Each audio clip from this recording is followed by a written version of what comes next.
रूस ने दावा किया कि यूक्रेन ने राष्ट्रपति पुतिन के घर पर ड्रोन से हमला करने की साजिश रची और इस आरोप के ठीक बाद रूस ने एक ऐसा कदम उठाया है जिसने न सिर्फ यूक्रेन बल्कि पूरे यूरोप और नाटो देशों की नींद उड़ा दी है।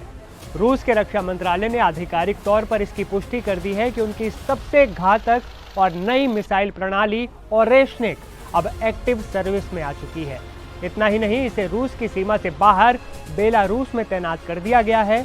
ऐसे में एक सवाल आज पूरी दुनिया को परेशान कर रहा है कि क्या बड़े युद्ध की शुरुआत होने वाली है। नमस्ते, मैं हूं असीम और आप देख रहे हैं एनडीटीवी इंडिया।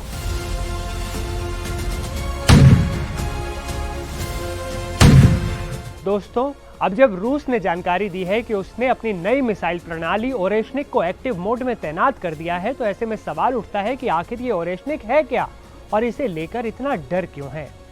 ओरेशनिक का मतलब है हेज़लनट का पेड़, लेकिन इसका काम किसी पेड़ जैसा शांत कतई नहीं है।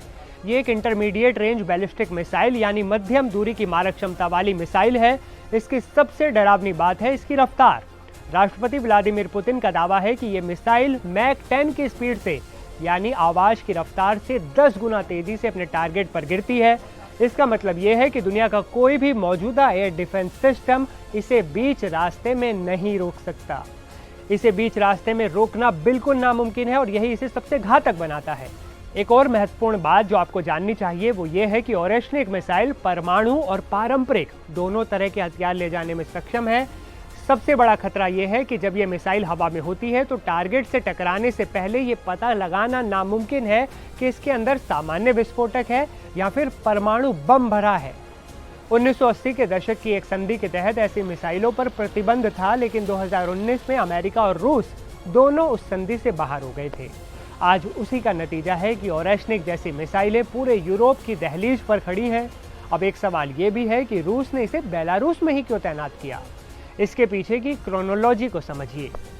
बेलारूस के राष्ट्रपति अलेक्जेंडर ने 18 दिसंबर को ही इसके पहुंचने के संकेत दे दिए थे और अब रूसी सेना ने बाकायदा एक समारोह के साथ इसे ड्यूटी पर लगा दिया।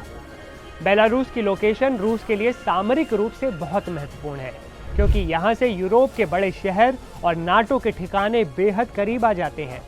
रूसी मीडिया के मुताबिक अगर ये मिसाइल बेलारूस से छोड़ी जाती है तो पोलैंड के एयरबेस तक पहुंचने में इसे सिर्फ 11 मिनट लगेंगे और ब्रुसेल्स में स्थित नाटो मुख्यालय तक पहुंचने में ये 17 मिनट लगाएगी और तबाही मचा देगी। ये तैनाती तब हुई है जब रूस और यूक्रेन के बीच शांति वार्ता की कोशिशें चल रही हैं। डोनाल्ड ट्रंप की मौजूदगी में जेलेंस्की के साथ बातचीत हो चुकी है और कहा गया कि दोनों पक्ष समझौते के करीब है, लेकिन पुतिन अपनी शर्तों पर अड़िग है। पुतिन ने साफ कर दिया है कि अगर यूक्रेन और पश्चिमी देशों ने रूस की मांगें नहीं मानी तो वे युद्ध को और आगे बढ़ाएंगे। ओरेशनिक की तैनाती को पुतिन की इसी पोजीशन ऑफ स्ट्रेंथ यानी मजबूती वाली रणनीति का हिस्सा माना जा रहा है। वे पश्चिम देशों को सीधे तौर पर यह चेतावनी दे रहे हैं कि अगर यूक्रेन को दी गई लंबी दूरी की मिसाइलों से रूस के अंदर हमला हुआ तो रूस ओरेशनिक से पलटवार करेगा। अब देखना यह होगा कि नाटो और अमेरिका रूस के इस आक्रामक रुख का क्या जवाब देता है। आपको बता दें कि रूस ने सोमवार को दावा किया कि लंबी दूरी के 91 यूक्रेनी ड्रोन ने मॉस्को के उत्तर में नोवगोरोड क्षेत्र के अंदर राष्ट्रपति पुतिन के आवास को निशाना बनाया, हमला किया, हमले की साजिश रची। रूस के विदेश मंत्री सर्गेई लावरोव ने एक टेलीविजन बयान में कहा कि रविवार और सोमवार की दरमियानी रात को हुए ड्रोन हमले में कोई नुकसान तो नहीं हुआ, लेकिन ये एक बड़ी साजिश थी।